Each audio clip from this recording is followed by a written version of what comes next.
Hi there, this is Dianne Hanks, and I do welcome you to part 2 of this special series in the Blondes Prefer Gentlemen, this lesson on addiction.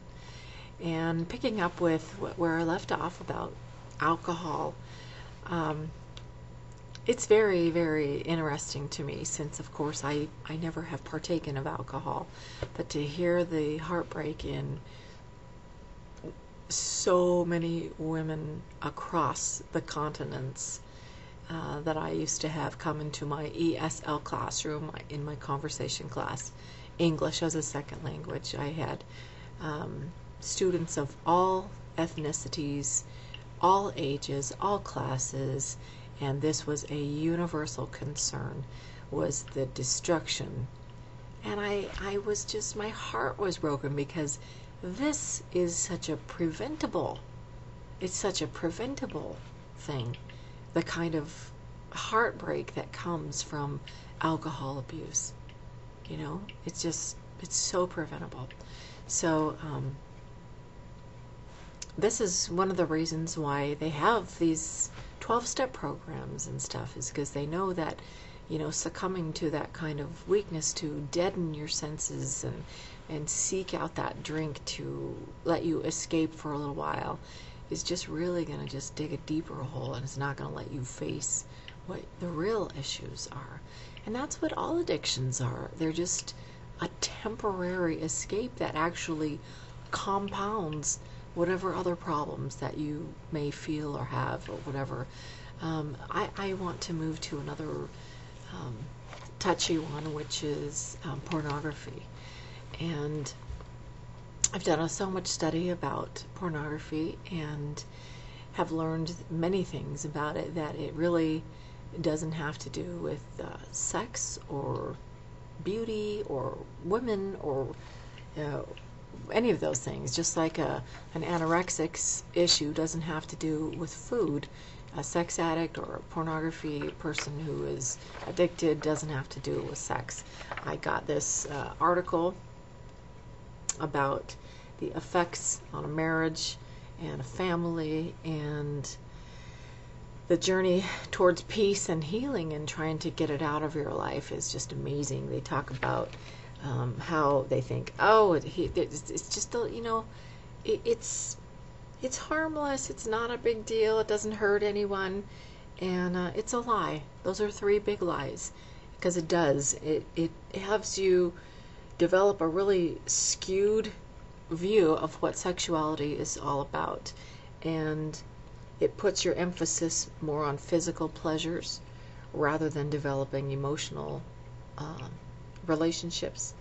And it says people that just try to stop become more frustrated because the behavior just keeps on returning, and that recovery is not abstinence. Recovery takes a complete lifestyle change. And if you're wondering if this is something that you struggle with, you're not alone. I mean, this is one of the most increasing addictions that is just ripping families apart, ripping relationships apart. And that's because of those things. It's just this temporary thing, and then it leaves you even feeling worse than before. I wanted to reference a little section in this book again. I know I've mentioned it, and if you do not have this book, please get it. Please get it. It is so good. My cousin recommended this, and he said he just cried through the whole thing, and he said it just really, really touched his heart when he read it, and he said it was so true. It says, "Why is pornography the most addictive thing in the universe for men? Certainly there's the fact that a man is visually wired, that pictures and images arouse men much more than they do women, but the deeper reason is because that seductive beauty reaches down inside and touches your desperate hunger for validation as a man you didn't even know you had. It touches it like nothing else most men have ever experienced. It's deeper than, you know, the physical beauty. It's like, wow, if I could have her, it just, you know, you're haunted by her. And somehow you believe that if you could find her or whatever, that you recover your own lost masculinity.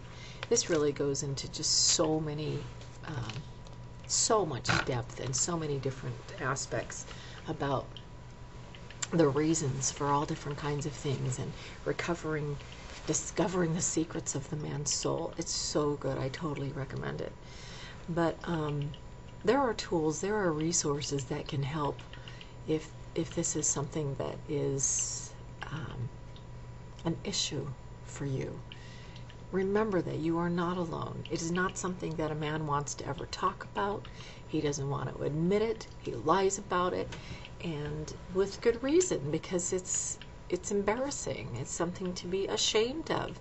And so when a man is discovered, engaging in this behavior, of course he feels less than manly.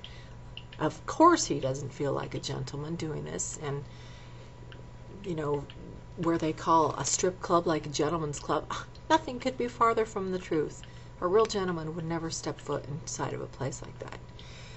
But this particular issue about, he goes on to say that one of the things that's a total lie about pornography is that, he can have this kind of a woman's beauty or something in his life. Men love to have beautiful women in their life. But it's a lie, because she's not real.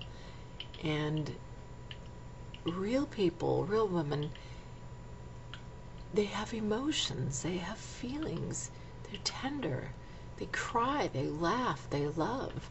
Why would you deny yourself that? A true enveloping of real. If you are married and this is something that you struggle with, I guarantee your wife, if she wasn't interested in loving you, she would not stick around for that long, however long you've been married or whatever. Obviously, she loves you. 85% of women who were confronted with their husband's pornography issues, 85% in one of the studies I read, said yes, they would work with their husband. They loved them. They were concerned about them. That's a lot. The other 15%, I guess, said, that is an emotional affair. At the least, I'm out of here. But, if this is something you struggle with, your wife, she'll stand by you. She loves you. But don't lie to her anymore. Face it, so she can help you. She doesn't have all the tools that, you need, but there are resources there that can help you. And I'm going to post a couple of these on this particular issue, because I want you to be your best. I want you to have that amazing life with that amazing woman in your life, where you're happy and you live this higher level of living, the kind that you've always dreamed of. Don't you deserve that? Aren't you willing to work for that? Of course it's going to be work. Anything that you do that's worthwhile is going to be work. But so what? You can do hard things. I know that you can. So, nobody's going to change you but you. Nobody. But they will help you if you would let them. So, I do thank you for joining me on this very, very important lesson today in our Blondes Prefer Gentlemen series. I do hope you found value in it.